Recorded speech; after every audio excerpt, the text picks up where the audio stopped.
ભગવાનનું સ્પેલિંગ થાય KR crew, KRUSHNA. એક એક અક્ષરથી કેટલા ગુણો છે એ કૃષ્ણમાં રહેલા છે. આ બધા ગુણોની પાછળ બે બે ત્રણ ત્રણ કથાઓ છે સાહેબ. અમુક કથા તો એવી છે કે સાંભળ્યા પછી તમને કનૈયા પર ભયંકર ગુસ્સો આવે. અમુક વાતો એવી છે કે સાંભળ્યા પછી કૃષ્ણ પ્રત્યે આપણને દયા આવે.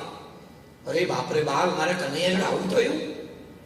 કેટલીક વાતો એવી છે કે સાંભળ્યા પછી રડવું આવે કે અરે કૃષ્ણ જોડે આવું થયું. અને કેટલીક વાતો કનૈયાની એવી છે કે સાંભળી લીધા પછી આપણને જુસ્સો આવી જાય, વાહ કૃષ્ણ વાહ, તારા જેવા દુનિયામાં કોઈ જ નથી. આવા અલગ અલગ ગુણો અને રસ એ કૃષ્ણમાં છુપાયેલા છે. બહુ ધ્યાનથી સાંભળો. કૃષ્ણ ભગવાનના સ્પેલિંગનો પહેલો અક્ષર છે કે. કે થી 3 ને 3 6 ને 8 8 ગુણો કૃષ્ણ લખેલા છે. ધ્યાન આપજો. સૌથી પહેલા કૃષ્ણમાં સૌથી ઉત્તમ વસ્તુ હોય તો એ છે કેન્દ્ર. કૃષ્ણ એ મારી અને તમારી શ્રદ્ધાનું કેન્દ્ર છે. કલ્પના કરો, વિચાર કરો, જો કૃષ્ણ ન હોત તો ગુજરાતીઓ એકબીજાનું અભિવાદન કેવી રીતે કરત? આપણને તો જય શ્રી કૃષ્ણ બોલવાની ટેવ પડી છે. આપણે મળીએ ત્યારે પહેલો શબ્દ આપણા મોઢેથી ત્યાં તો જય સીતારામ નીકળે, ત્યાં જય શ્રી કૃષ્ણ નીકળે. કૃષ્ણ એક શ્રદ્ધાનું કેન્દ્ર બિંદુ છે. જો કૃષ્ણ ન હોત તો આપણે નરસિંહ મહેતા જેવા ઉત્તમ એક ભક્ત ન મળ્યા હોત. જો કૃષ્ણ ન હોત તો આપણને મીરાબાઈ ન મળ્યા હોત. જેટલી આ દુનિયામાં સનાતની પરંપરા છે એ બધી જ સનાતની પરંપરાનું કેન્દ્ર એ કૃષ્ણ છે, ભગવાન નારાયણ છે.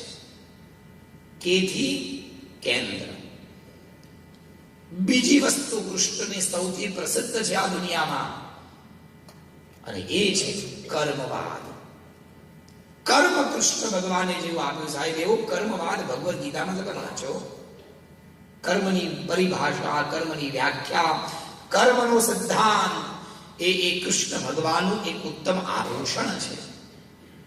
ભીષ્મ પિતામહ સાથે અર્જુન જ્યારે લડવા માટે ગયા, ધ્યાન આપજો.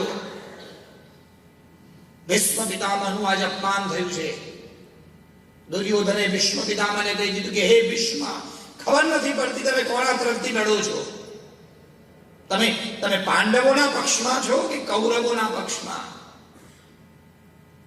પેલા ભીમે અત્યાર સુધીમાં મારા 45 ભાઈઓનો વધ કરી નાખ્યો છે. 100 માંથી 45 ભાઈઓ મરી ગયા છે અને હજી એ 5 જીવતા. એકાદને તો મારો બાપુ ન કહેવાના શબ્દો જ્યારે દુર્યોધને ભીષ્મ પિતામહને કીધા એટલે ભીષ્મ પિતામહે કમરમાં દુપટ્ટો બાંધી દીધો. આવતીકાલે સવારમાં હું યુદ્ધ મેદાનમાં લડવા જઈશ અને 5 પાંડવોમાંથી એકાદનું મૃત્યુ જો ન થાય ત્યાં સુધી હું આ રણ મેદાન છોડીને ઘરે પાછો નહીં આવું.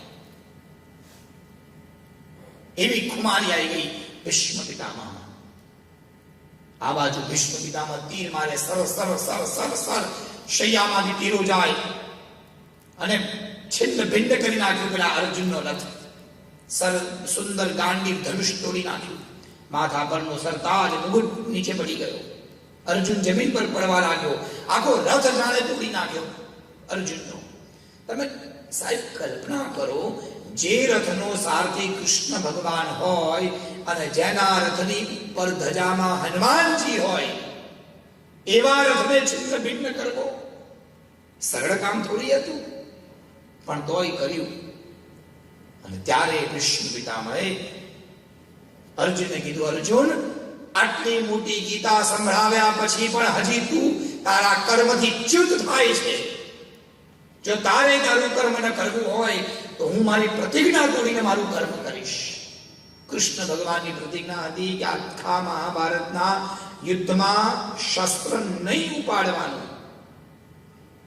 અર્જુન, તને ગાંડીમાંથી તીર મારતા તારા પિતામહને શરમ આવતી હોય તો હું મારું કર્મ કરીશ. રથનું પૈડું હાથમાં લઈ અને કૃષ્ણ દોડ્યા. આ છે કૃષ્ણનું કર્મ. પોતાની પ્રતિજ્ઞા તોડી અને કર્મ કર્યું. એક એવા બધા બહુ બધા કર્મ છે જે કૃષ્ણએ કર્યા છે. કર્મવાદ એ કૃષ્ણ ભક્તિનો મૂળ આધાર છે. Sorry to say like this, પણ માફ કરજો, બીજા બધા ભગવાનની ભક્તિ તમને થોડાક આળસુ બનાવે, બોલો જય શ્રી કૃષ્ણ, પણ કૃષ્ણની ભક્તિ તમને એક્ટિવ કરી દે. માતાજીની પૂજા સવારમાં થાય, સવારમાં આરતી કરી દીધી એટલે પત્યું. રામ ભગવાનની આરતી સવાર સાંજ કદાચ 2 ટાઈમ થાય. ગણપતિ બાપ્પાને લાડવા ધરાઈ દીધા એટલે પ્રભુ ખુશ. અમારા કૃષ્ણ એમ ખુશ ના થાય. કૃષ્ણની ભક્તિ તો દિવસમાં 8 વાર કરવી પડે, મંગળાથી લઈ અને શયન સુધી. આ દિવસમાં 8 વાર કપડા બદલે કનૈયો, 8 વાર જમાડવું પડે, 8 વાર ખવડાવવું પડે. માણસને બિઝી રાખે, એટલું બધું કામ કરાવે, એટલું બધું કર્મ કરાવે. કારણ કૃષ્ણ અને કર્મ એ બંને એક છે. કે પરથી કેન્દ્ર, કે પરથી કર્મ, આ બધા પર 2 વાર્તાઓ તમારે 3 દિવસમાં સાંભળવાની છે. બોલો જય શ્રી કૃષ્ણ. સાંભળવું હોય તો રોજ આવજો. આ તો ખાલી અનુક્રમણિકા વાંચું આજે, એમાં ડીપમાં આપણે કાલથી જવાનું છે, અથવા તો જ્યારે સમય મળશે ત્યારે. કૃષ્ણથી પહેલું કેન્દ્ર, એ બધાનું કેન્દ્ર છે. કૃષ્ણ એક કર્મ છે. અને સાહેબ હવે જે કૃષ્ણમાં છે એના જેવું તો કળા કૃષ્ણમાં છે. આના જેવું કલાકાર કોઈ નથી. બોલો જય શ્રી કૃષ્ણ. સાહેબ કૃષ્ણ એવી કલા કરી છે. તમે જુઓ, મહાભારતનો ગ્રંથ ઉપાડી લો, અમારા ભાગવતમાં તો કનૈયાને આમ ભગવાન બનાવી નાખ્યા છે. તમે દસમ સ્કંદમાં જુઓ તો પહેલો શ્લોક આવે ત્યારથી લઈ અને અંતિમ શ્લોક સુધી, અથવા શ્રીમદ ભાગવતનો પહેલો શ્લોક, જન્માદ્યસ્ય યતોન્વયાત્તરત શ્ચાર્થેષ્વભિજ્ઞસ્મરાટ, એનું અંતિમ પદ છે સત્યમ પરમ ધીમહિ. એ સત્ય સ્વરૂપ પરમાત્માને હું વંદન કરું છું. શ્રીમદ ભાગવતનો કૃષ્ણ એ ભગવાન છે, પણ મહાભારતનો કૃષ્ણ એ મનુષ્ય છે. મારા તમારા જેવો એ સામાન્ય માણસ છે. અને તમને એની કળા જોવી હોય તો મહાભારતમાં જોવાની. સાહેબ એવી કળાઓ એને કરી છે. ક્યારેક ક્યારેક આપણને એમ લાગે કૃષ્ણે આવું કેમ કર્યું, પણ કર્યું. એ કળા છે.